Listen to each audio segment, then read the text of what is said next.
Olá, tudo bom? Estamos aqui mais uma vez nessa série de vídeos que eu costumo chamar de Gotas de Psicanálise, uma visão, além de técnica, mas mais propícia à nossa realidade de vida, para debatermos hoje um tema, nesses minutinhos que nós temos, que é muito interessante e que vai tentar explicar e esclarecer por que nós somos o que somos hoje na vida adulta, né?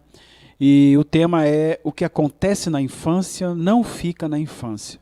Um tema muito propício e um indicador muito forte para que você possa se avaliar. Por que eu tenho essa atitude? Por que fulana, meu parente, amigo, colega de trabalho, de religião, tem certas atitudes?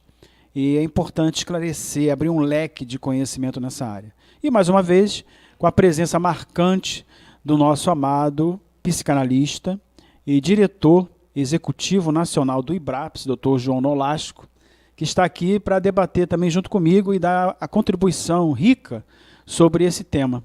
Dr. João, bem-vindo. Obrigado pelo convite, obrigado pela oportunidade. Interessante esse tema, né? Porque vem bem a calhar nos dias atuais. Exatamente. E assim, eu estou bastante feliz com o programa, com os seus vídeos, porque são vídeos curtos, então numa linguagem bem simples, uma linguagem onde todos são alcançados, e isso facilita muito, né, para a população, para que as pessoas possam compreender e entender um pouquinho desse universo psicanalítico de uma forma mais saudável, de uma forma mais leve, mais tranquila. Então, meus parabéns ao doutor pela iniciativa.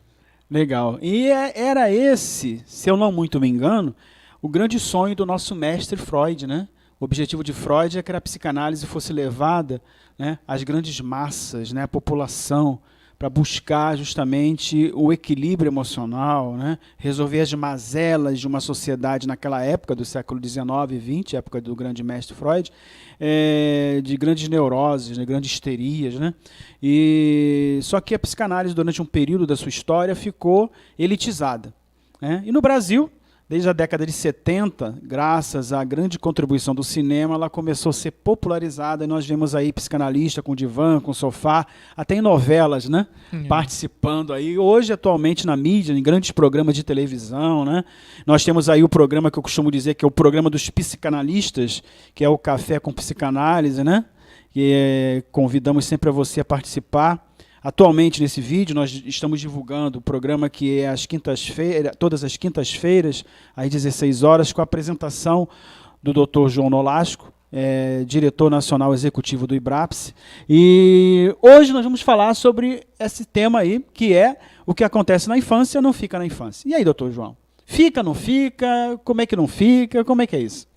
Tem muita gente que gostaria que continuasse lá, né? A grande realidade é essa, né? Pessoal aí que sofria bullying, pessoal que ainda é meio recalcado, né? Que sofre exatamente das consequências de tudo isso. Mas é isso que é interessante, porque só o fato de você querer que tudo fique na infância já não está. É, isso aí. Porque quando você quer reprimir, ou mesmo que você não queira, mas quando você reprime os sentimentos que talvez você entenda que tenham sido negativos, você, de certa forma, já está revivenciando. Isso é que é interessante. Então, quando a gente fala que o que fica na infância, o que acontece na infância... não fica na infância. Não fica na infância. E realmente não fica. Não fica porque tudo que nós somos hoje teve um passado. E esse passado, ele dá uma certa continuidade nos dias atuais, porém renovado. Isso. Você não deixou de ser a criança. Só que você é uma criança hoje com uma demanda de conhecimento muito maior, com atitudes diferenciadas. Isso. Que muitas vezes você olha e se auto-intitula: eu não sou mais criança, eu sou um adolescente. Mas quem é que não gosta de um desenho? Quem é que não gosta de reviver as coisas boas que viveram naquela infância? Isso mesmo. Então, o sentido total dessa atuação é o grande risco, né? De como que foi essa infância e de como que você vê isso hoje. Como que você administra as suas lembranças, exatamente, né? As suas raivas, os seus momentos de ira, que a criança ela potencializa tudo, né? Exatamente. Então nós vimos isso aí, né, doutor? E é importante também citar que nós não estamos somente colocando as questões ruins, porque também o que eu absorvi, o doutor João absorveu, você que está em casa, telespectador, absorveu de bom e de ruim, vai trazer para a vida adulta, né? Sim. Então são crenças, né, que acabam se tornando limitantes na vida do indivíduo.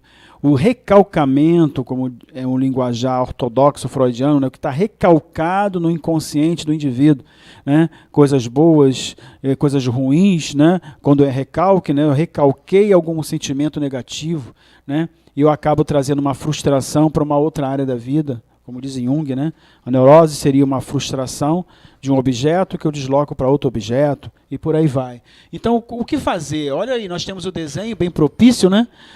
Uma escadinha descendo, né? Do pai, da mãe, do garotinho e o garotinho com o brinquedo, né, doutor João? Como podemos entender tudo isso? Isso aí é um ciclo, né? Eu vejo muito como um ciclo, porque esse menino vai ser esse pai, esse menino pode ser essa mãe, esse menino vai ser um adulto. Então, a gente tem, enquanto responsáveis pelos nossos filhos, um poder muito grande de conduzir, de proporcionar um melhor momento. É bacana que Freud, quando fala desse conceito de educação, ele vai dizer que, educando ou não, né, será mal educado. E às vezes as pessoas não compreendem. Pô, como é que pode isso? Isso. Né? Educando ou não será mal educado. Por quê? Porque por mais que a gente, enquanto responsáveis, entende que está fazendo o melhor, o que seria esse melhor para essa criança?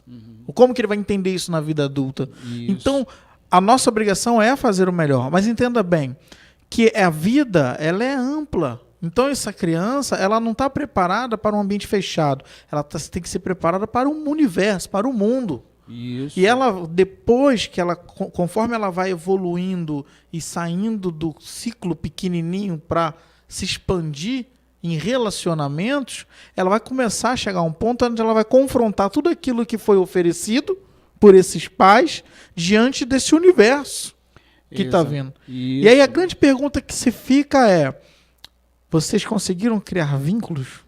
Isso. Porque os vínculos dificilmente são quebrados. Muito bom, isso mesmo. E é isso que vai sustentar. E é isso que essa criança adulta, né? Olha, interessante, essa criança adulta vai se firmar naqueles vínculos que foram criados lá. É isso que ela traz. Muito bem colocado. E que nós sempre citamos nas aulas, né, doutor João, que a criança é uma bucha, né? Exatamente. Ela absorve de uma forma inconsciente. Eu costumo dizer que é um detetive psíquico inconsciente. Né? E detalhe, que quando você fala assim, além de ela absorver, a grande dificuldade de nós adultos compreendermos é que essa criança, ela absorve sim, porém ela potencializa. Isso. Né? Ela absorve tudo aquilo que está em volta dela, todas aquelas conversas que os pais estão tendo, as discussões, seja boas ou seja ruins. Isso. E aí ela cria o mundo dela e esse mundo dela é real. Isso. E nós, enquanto adultos, muitas vezes banalizamos. E corremos para alguma orientação por questões históricas e culturais, né? Por exemplo, quando ela potencializa, como o senhor colocou muito bem, ela vai acabar somatizando no seu corpo. E também nas suas atitudes, como nós vimos no desenho aí, a criança batendo lá no ursinho, no bonequinho, né? Essa agressividade veio da onde? Veio lá da família, do meio ambiente. De uma forma inconsciente, ela começa a transmitir para o bonequinho, né? Todo o seu ódio, toda a sua raiva. Ou até não é brinquedo, até faz isso com os animais, não é isso? Quem seria esse bonequinho? Né? Quem seria esse bonequinho? Muito bem colocado, né? O que está por trás da atitude da criança? Num comportamento um pouco totalmente desregular de uma criança saudável em suas atitudes, nas suas emoções. O que está por trás de uma doença, de uma patologia no organismo da criança, né? Uma febre, o que seria essa febre? A princípio, pela visão da alopatia, seria lá um alerta de uma infecção. Mas a mensagem consciente, nós sabemos, né, doutor João, que seria o seguinte: queimar-se de raiva por alguma coisa que ela está percebendo ali de uma forma inconsciente que não agrada. E ela não pode manifestar essa raiva ou como deveria manifestar, porque ainda é criança e não sabe como fazer isso. Então queima-se de raiva, chegando a ferver-se e exteriorizando isso na pele, no corpo. Como a própria asma, né, ou bronquite, que tem a mensagem consciente, doutor João, de ambiente familiar inflamado, né? E como a psicanálise pode, doutor João, auxiliar essa criança? Seria só ela o fator importante a ser trabalhado? No processo de atendimento, na visão psicanalítica, você não tem como desvincular a criança da família. Tá? A gente tem aí Melanie Klein, a gente tem Anna Freud, que fala muito sobre essa questão da criança, do lúdico. Mas a grande verdade é que, na prática analítica, você vai sim trabalhar com lúdicos, simbólicos, né? Porém, essa família ela também está em tratamento. Não tem como desvincular. Por quê? Qual a causadora? Quem que está produzindo isso nessa criança? Isso, a própria família, o próprio ambiente. Então, não tem como desvincular. Ah, não, surgiu dele, é só dele. Não. O que ele está simplesmente reproduzindo aquilo que já está no seu ambiente. Exatamente. O senhor colocou muito bem o seguinte: muitas vezes os pais trazem as crianças e eles não conseguem perceber, porque é uma questão de inconsciente. Aí entra a visão psicanalítica, né? No nosso linguajar, para quem é aluno, para quem é já profissional da área que está assistindo esse vídeo, já entende com mais propriedade. Mas para a gente poder entender, para o leigo ou simpatizante da psicanálise e nossos admiradores aí tanto do IBRAPS, do Instituto Brasileiro de Psicanálise, como também do nosso trabalho, é a questão do que está por trás das nossas atitudes, que são questões inconscientes. O que leva a criança a ter uma atitude de rebeldia? O que leva o pai a levar a criança no consultório e dizer assim: ó, meu filho é o problema, né, doutor João? Não, e ainda pede assim, ó, vê se o senhor consegue dar um jeito nele. A gente escuta muito isso, né, no consultório, né? Então nós temos aí, é claro, ao longo da história, os grandes psicanalistas, né, vamos dizer assim, os pilares da psicanálise, cada um apresenta a sua teoria. Anna Freud, por exemplo, diz que é necessário trabalhar a família. Já Melanie Klein diz que somente a criança, né? Hoje nós temos, cada psicanalista segue a sua linha terapêutica. O mais importante é que o resultado seja alcançado, né? Eu, particularmente, também compartilho do mesmo pensamento, da mesma máxima do Dr. João Nolasco, que é que ao atender a criança é necessário atender a família. Então, por quê? Porque ela é o fator de bucha, ela é o ser que está absorvendo inconscientemente todo um desequilíbrio do meio, né? Então vem novamente aquela pergunta, né?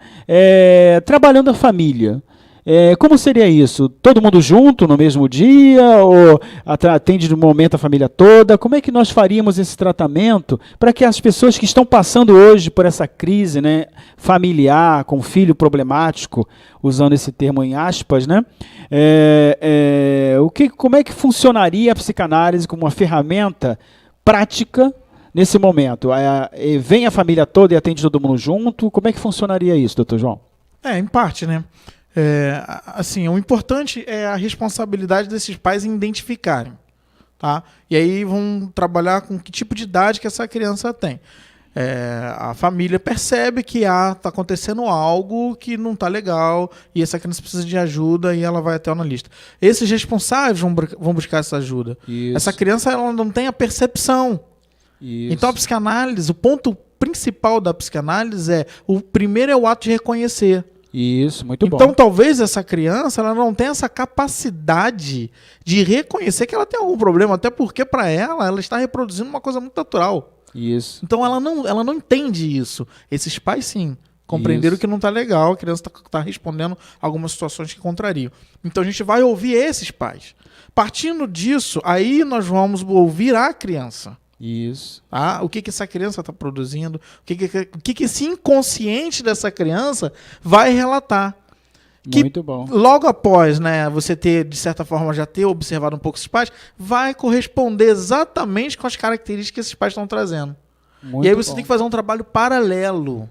Isso E aí. em alguns momentos, ao decorrer das análises, em alguns períodos, sim, todos juntos, né? mas é fundamental o reconhecimento, porque os pais às vezes buscam isso, né? Que a criança tem que mudar, que a criança tem que ser isso. Tá, mas e você? Né? E você enquanto responsável? E o ponto principal também, doutor, que eu observo muito na minha prática clínica, é o amor. São as diversas formas de amar e de proteger. Muito bom. Então a gente vê muitos pais aí que querem proteger demais seus filhos, acham que estão fazendo certo, tá? E acabam, de certa forma, prejudicando um tanto, né? Isso aí, muito bem colocado. Amados, nosso tempo acabou. Desejo a você sucesso, você que está passando por essa crise familiar, busque o auxílio terapêutico, entre em contato com o nosso telefone, nosso Zap, Facebook, 21 984 75 5909. E se você que está interessado em mergulhar no mundo psicanalítico, se estudar, se formar em psicanalista, busque o melhor. Não vá fazer meio termo, não vá trocar 6 por meia dúzia.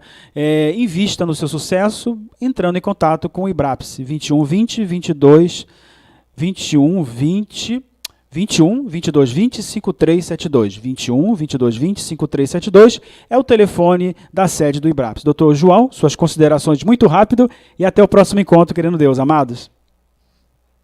Eu só quero agradecer, né, mais uma vez a participação e dizer que é isso aí, estamos junto com você, 22 20 5372. Ok, tudo de bom.